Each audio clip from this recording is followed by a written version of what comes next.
राधे राधे दोस्तों।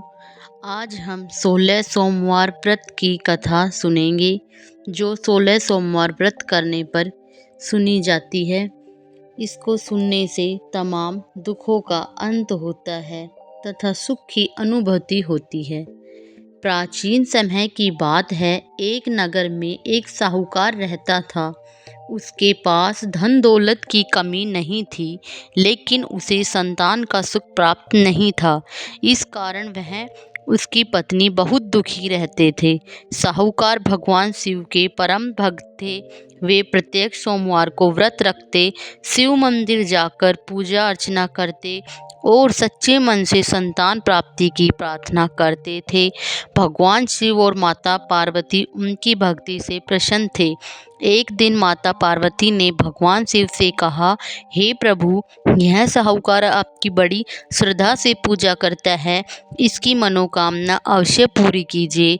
भगवान शिव ने कहा, इसके भाग्य में संतान नहीं है, फिर भी तुम्हारी इच्छा से इसे एक पुत्र का वरदान देता हूँ, लेकिन उस पुत्र की आयु केवल 12 वर्ष होगी। कुछ समय बाद साहूकार के घर एक सुंदर पुत्र का जन्म हुआ। पूरा परिवार प्रसन्न हो गया, किंतु साहूकार को भगवान शिव की कही हुई बात याद थी, इसलिए वह अंदर ही अंदर चिंतित रहता था। जब बालक 11 वर्ष का हुआ, तब साहूकार ने उसे अपने मामा के साथ काशी पढ़ने भेज दिया। रास्ते में वे वहाँ जहाँ भी जाते यज्ञ और दान पुण्य करते चलते।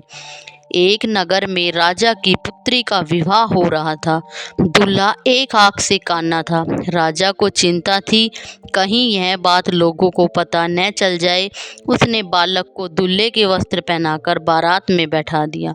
विवाह की रस्में पूरी होने के बाद बालक ने राजकुमारी की चुनरी पर लिख दिया कि तुम्हारा विवाह मेरे साथ नहीं हुआ है, मैं तो केवल दिखावे के लिए बैठाया गया था। जब राजकुमारी ने यह बात पढ़ी तो उसने उस काने दूल्हे के साथ जाने से मना कर दिया। उधर बालक और उसके मामा काशी पहुंच गए। समय बीतता गया और 12वां वर्ष पूरा होने पर बालक की मृत्यु हो गई। मामा बहुत दुखी हुए। उसी समय भगवान शिव और माता पार्वती वहां से गुजरे। माता पार्वती ने बालक को मृत देखकर भगवान शिव से उसे जीवित करने की प्रार्थना की। भगवान शिव ने उसकी आयु बढ़ाकर उसे पुनः जीवित कर दिया। शिक्षा पूरी करने के बाद बालक अपने मामा के साथ घर लौटने लगा। रास्ते में वही नगर आया जहाँ राजकुमारी का विवाह हुआ था। राजा ने बालक को पहचान लिया और अपनी पुत्री का विवाह उसके साथ कर दिया। इसके बाद वे अपने घर पहुंचे। पुत्र को जीवित और स्वस्थ देखकर साहूकार तथा उसकी पत्नी अत्यंत प्रसन्न हुए।